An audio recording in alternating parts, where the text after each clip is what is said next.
Now, let's talk real estate. If you've got solid equity, say 50 or 60% in your own home, you're a wealthy person by international standards. With house prices now at record highs, it's tough luck if you're trying to get into the market.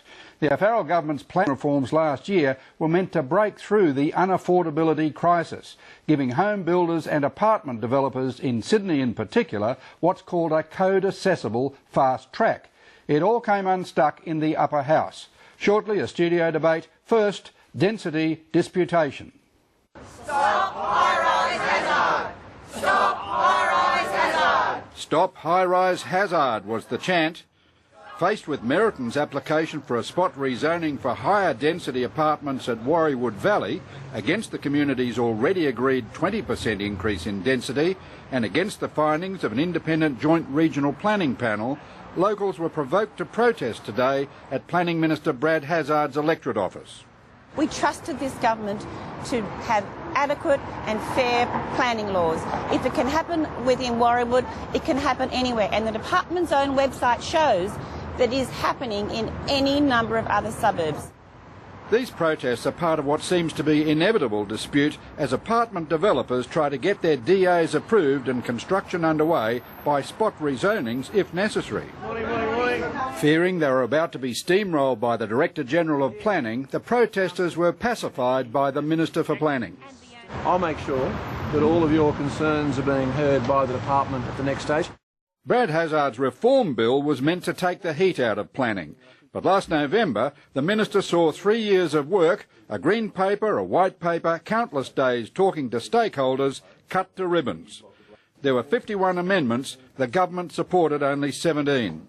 Mr Hazzard was unable to get his primary planning reform through the upper house, where an unusual unity ticket of Labor, the Greens, the Christian Democrats and the Shooters and Fishers Party gazumped him. Most significantly, code-accessible development provisions were removed. Code-accessible development would have allowed DAs already compliant with predetermined regional zoning and local standards as part of statewide strategic planning to be fast-tracked without objection. The planning reform would have made a serious intervention. We need more, but a serious intervention to make housing affordable. I think the opposition needs to decide the difference between opposition and opportunism. Dr Tim Williams, Chief Executive of the think tank Committee for Sydney, says the machinations of state politics seem to have destroyed this state's chance for a more dynamic planning system.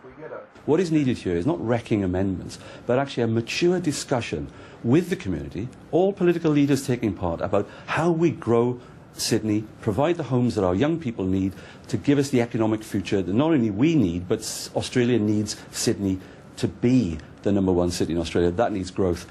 The finger of blame from disaffected stakeholders is now pointing at Luke Foley, MLC, the opposition planning spokesman who joined forces with the minor parties to derail Brad Hazzard's 3 years of work.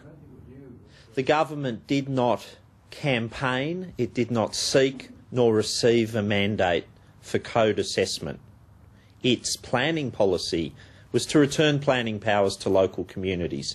That was their pledge. They didn't go to the people saying they'd seek a two-speed planning system with a code assessment stream that would strip away the rights of people, the rights of communities to have a say over development in their suburb. Another disaffected stakeholder? The mining industry. The fact is that the bill, in its current amended form, is unworkable, not just for our industry, but for the entire state economy. It would bring our state economy to a standstill, and that's not just the view you'll get from the mining sector, it's the view you'll also get from a range of other important economic sectors right across the state, from housing to retail and all those other sectors. They're all saying the same thing.